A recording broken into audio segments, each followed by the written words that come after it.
सवाल में तुम लोगों को पहले तो जब तुम लोग बड़े हो जाओगे तो कंपटीशन का तैयारी करोगे जॉब के लिए, वहां पर इस तरह का पैटर्न वाला क्वेश्चन आएगा और उस क्वेश्चन को हम लोग रीजनिंग कहते हैं। क्या कहते हैं? रीजनिंग कहते हैं। तो देखो यहाँ पर संख्या अनुक्रमों के उदाहरण है, ठीक है। मतलब एक ही पैटर्न को वो क्या करेगा, बार बार फॉलो करेगा। जैसे सभी एक वाला में तो कोई दिक्कत नहीं होना चाहिए, जितना नंबर लिखने बोलेगा तो लिख सकते हैं, एक एक एक एक लिखते चले जाओ, समझ में आया। लेकिन दो में देखो गणना संख्या है, अगर गणना की संख्या बोला जाएगा तो उसको हम लोग बोलते हैं गिनती की संख्या। और गिनती की संख्या 1 2 3 4 5 6 7 8 9 इस तरह से बढ़ता चला जाएगा। और इसका एक और नाम है, कोई बता सकते हो इसको क्या कहते हैं? क्या बोलते हैं? हाँ, गुड, वेरी गुड। इसको बोलते हैं प्राकृतिक संख्या या प्राकृतिक संख्या। बात समझ में आया? क्योंकि प्राकृतिक संख्या में क्या होता है, प्राकृतिक संख्या में 1 2 3 और ये पूरे गिनती की संख्या को ही प्राकृतिक संख्या कहते हैं। लेकिन आगे देखो, नेक्स्ट है विषम संख्या। और विषम संख्या वैसी संख्या को कहते हैं जिसको 2 से भाग देने पर पूरा पूरा नहीं कटना चाहिए। तो देखो इसमें कोई भी नंबर एक उठा लेते हैं, मान लेते हैं हम 5 ले लिए और 5 को किससे भाग देंगे? 2 से। तो 2 से कितने बार में? 2 बार में ये 4 हो गया और यहाँ पे 1 बच गया। फिर यहाँ पे आप तो कटेगा नहीं, इसका मतलब है कि रेस्ट यानी कि इसका जो है शेषफल बच रहा है, रिमाइंडर बच रहा है। और जब शेषफल बचे तो उसको हम लोग क्या कहते हैं? विषम संख्या कहते हैं। यानी वैसी संख्या जिसको 2 से भाग देने पर अगर शेषफल बच जाए तो उसको हम लोग क्या कहेंगे? विषम संख्या कहेंगे। बहुत आसान है। और जब इसका अपोजिट होता है कौन? सम संख्या। यानी वैसी संख्या जिसको 2 से भाग देने पर पूरा पूरा कट जाए। देखो 2 से भाग देगा तो एक बार में कट गया, 2 से भाग दोगे तो 2 बार में कट गया, इसी तरह से। लेकिन ये देखो पैटर्न को भी फॉलो कर रहा है। यहाँ 1 2 3 4 बढ़ रहा है, यहाँ पे देखो 1 के बाद कितना हो रहा है? 3, यानी 2 बढ़ गया। फिर 2 बढ़ करके 5 हो गया, फिर 2 बढ़ करके 7 हो गया। यही पैटर्न को समझना है। तुमसे ऐसा पूछा जाएगा कि बताओ यहाँ 1 है, यहाँ 3 है, यहाँ 5 है, यहाँ 7 है, अगला नंबर क्या होगा? 9 होगा। तो बहुत आसान है, लेकिन थोड़ा कॉम्प्लिकेट करके भी पूछा जाएगा जो इधर बताएंगे तुम लोगों को। और उसी तरह से सम संख्या में 2 2 बढ़ता चला जाता है और 2 से पूरा पूरा भाग लग जाता है। देखो एक त्रिभुजाकार संख्या होता है, ठीक है। त्रिभुजाकार संख्या में क्या होता है, पहले 1 बढ़ता है, फिर दूसरे स्टेप में 2 बढ़ जाता है, तीसरे स्टेप में 3 बढ़ता है, चौथा स्टेप में 4 बढ़ता है। तुमको अगर बोला जाएगा कि बताओ मेरे पास 1 है, 3 है और 6 है, बताओ त्रिभुजाकार संख्या में अगला संख्या क्या होगा? तो यहाँ पे कितना बड़ा है? 2 बड़ा है। यहाँ पे कितना बड़ा है? 3 बड़ा है। तो यहाँ पे 4 बढ़ेगा तो 4 और 6 कितना हो गया? 10। इसका मतलब अगला संख्या क्या होगा? 10 होगा। समझ रहे हो?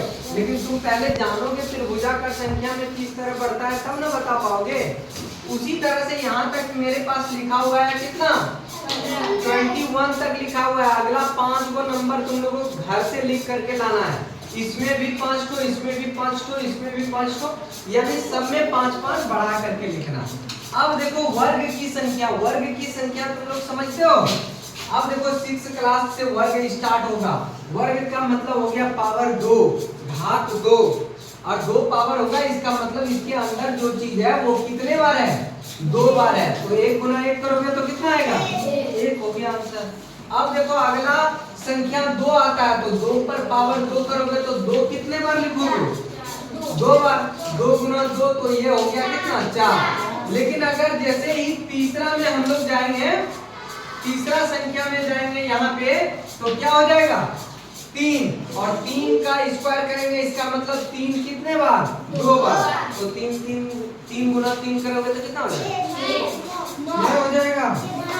हाँ, 3 3 जा 9 होता है, 3 या 9 होता है, इसीलिए 9 हो जाएगा। 4 पर करेंगे 4 गुना 4, 4 चौक 16। तो इसी तरह से बढ़ेगा। तो 5 को तुम लोग लिख लोगे ना, 5वां वाला 5, 5 गुना 5 करोगे कितना आएगा? 25। 5 बार पढ़ो। 25, तो यहाँ 25 हो जाएगा। फिर चौका 6 बार पढ़ोगे, अगला नंबर लिख दोगे। और इसमें देखो क्या है, ये है घन संख्याएं। घन में क्या होता है, जैसे यहाँ पावर हम लोग 2 लिख रहे थे ना, इसमें पावर 1 पर 3, 2 पर भी पावर 3 और 3 पर पावर 3, 4 पर पावर 3। इसका मतलब ये देखो 1 गुना 1 गुना 1 कितने बार, 3 बार। तो इसका आंसर आएगा 1।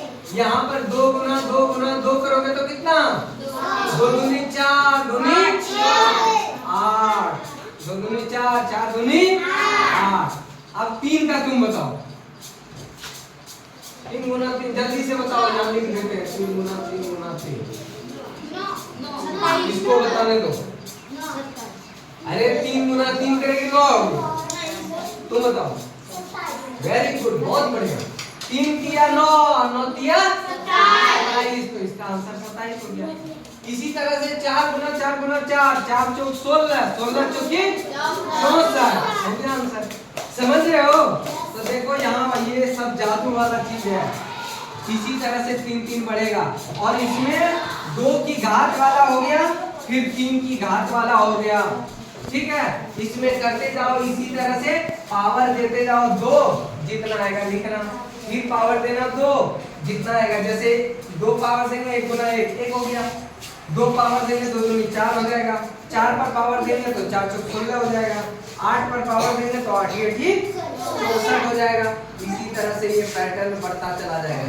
लेकिन देखो इन सब में अंतर क्या है, इसमें 1 के बाद 2, 2 के बाद 4, 4 के बाद 8, 8 के बाद 16, 16 के बाद 32, इस तरह से बढ़ता चला जाएगा। 5 नंबर लिखना है। यहाँ पे देखो 1 से कितना हो गया, 3 से फिर कितना हो गया 9, तो यहाँ पे तो 3 बढ़ा, लेकिन यहाँ पे कितना बढ़ गया, 6 बढ़ा। और यहाँ पे कितना बढ़ गया, यहाँ बढ़ा कितना, 18 बढ़ा होगा। तो देखो 3 दूनी 6, 6 का 6 12 6 दिया 18, इस तरह से ये बढ़ता चला जाएगा। चलो सबको समझ में आया? इसको अच्छा से लिख लो। धन्यवाद।